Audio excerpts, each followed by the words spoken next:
இன்னைக்கு அன்றாட வாழ்க்கையில் ஒரு மனுஷனுக்கு இருக்கிற ஒரு பெரிய பிரச்சனை என்ன தெரியுமா?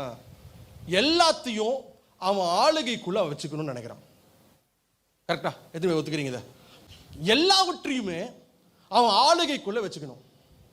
அவன் கை மீறி எதுவுமே போகக்கூடாது. என் பிள்ளைங்க என் கண்ட்ரோலில் தான் இருக்கணும். சின்னவங்களா இருந்தாலும் சரி, பெருசாகி கல்யாணம் ஆனாலும் சரி, எல்லா பெற்றோர்களும் நினைக்கிறது என் பிள்ளைங்க என் கண்ட்ரோலில் தான் இருக்கணும்.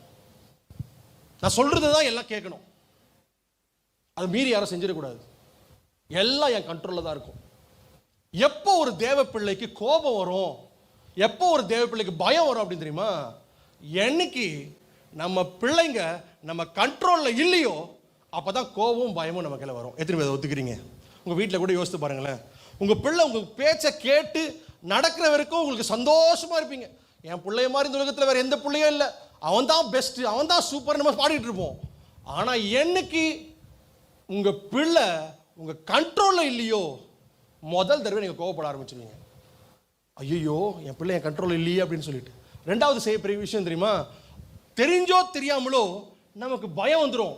என் பிள்ளைக்கு என்ன போதுன்னு தெரியலையே, இவன் என்ன சொல்கிற பேச்சையே கேட்க மாட்டானே, அவன் இஷ்டத்துக்கு நடந்துட்டு இருக்கானே அப்படின்னு சொல்லிட்டு நம்ம தேவையில்லாத சில சிந்தனைகளை சிந்தித்து நான் சொல்கிறேன் என் பிள்ளை இங்கே போகக்கூடாதுன்னு நான் சொல்கிறேன், ஆனால் அவன் என்னை கேட்காம அந்த காரியத்தை அவன் செய்கிறானே அப்படின்னு சொல்லிட்டு பயம் ஒன்று நமக்குள்ள ஊடுருவ ஆரம்பிக்குது.